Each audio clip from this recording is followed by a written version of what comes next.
Ada berbagai peran yang kita lakukan dalam rangka menghentikan peredaran rokok ilegal. Yang pertama, kita selalu bekerja sama secara sinergi dengan instansi terkait, baik itu KPP Bea Cukai, bagian hukum, bagian perekonomian, kejaksaan, dan lain-lain untuk senantiasa melakukan pembinaan, melakukan pengawasan dan penindakan terhadap apapun kaitannya dengan peredaran rokok ilegal.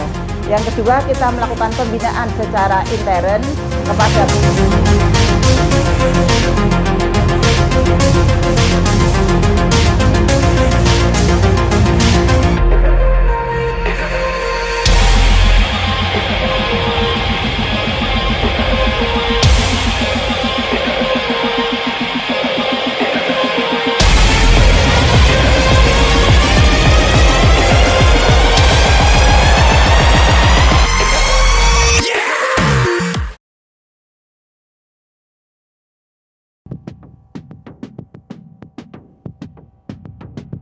apabila peredaran rokok ilegal dapat kita gempur dan kita hentikan, ada beberapa keuntungan dan manfaat yang bisa dinikmati oleh pemerintah daerah. Pemerintah daerah ini khususnya dinikmati juga oleh masyarakat secara umum. Yang pertama, dengan adanya peredaran rokok ilegal yang dapat kita gempur, kita hentikan, maka cukai legal dapat secara optimal menyumbangkan kontribusi yang luar biasa bagi devisa negara. Devisa negara ini dalam arti juga memberikan kontribusi bagi pendapatan asli daerah. Dari dana cukai pada tahun 2021 ini untuk Kabupaten Klaten mendapat anggaran sebanyak 14 miliar.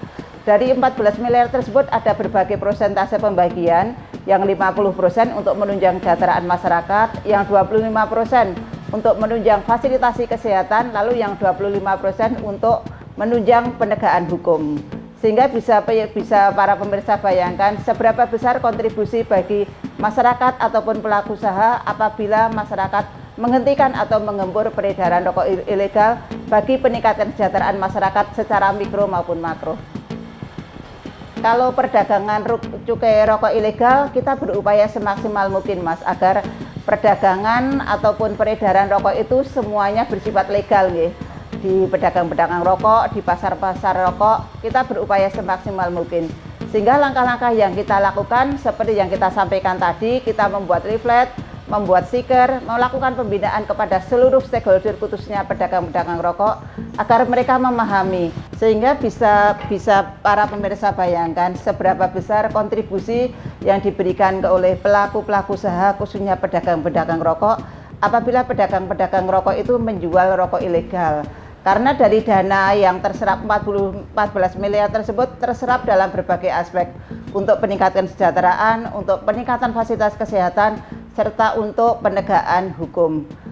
Sehingga bisa Bapak Ibu bayangkan seberapa besar manfaat yang bisa dinikmati oleh semua pihak, semua elemen masyarakat apabila Bapak Ibu selaku pedagang rokok, selaku pelaku industri di bidang industri tembakau menjual atau memproduksi rokok-rokok legal. Harapan dari Dinas Perdagangan Koperasi dan UKM Kabupaten Klaten dengan program-program kegiatan yang kita laksanakan tersebut, yang pertama, peredaran rokok ilegal tidak ada lagi di Klaten dan khususnya dan di Indonesia pada umumnya. Yang kedua, program gempur rokok ilegal akan berjalan dengan maksimal. Yang ketiga, dengan kita melaksanakan sosialisasi tentang masalah undang-undang dan regulasi aturan cukai, harapan kita semua agar masyarakat terutama pelaku usaha, baik pedagang maupun industri hasil tembakau akan patuh dengan aturan tersebut. Yang ketiga, dengan patuhnya pelaku usaha tersebut, harapan kita devisa negara akan meningkat. Dengan devisa negara akan meningkat, pada akhirnya kita berharap tingkat kesejahteraan masyarakat dalam berbagai aspeknya akan bisa secara optimal dinikmati oleh masyarakat secara keseluruhan. Untuk itu, marilah kita bersama-sama menggempur rokok ilegal dalam rangka mewujudkan Kabupaten Klaten yang bebas dari peredaran rokok-rokok ilegal.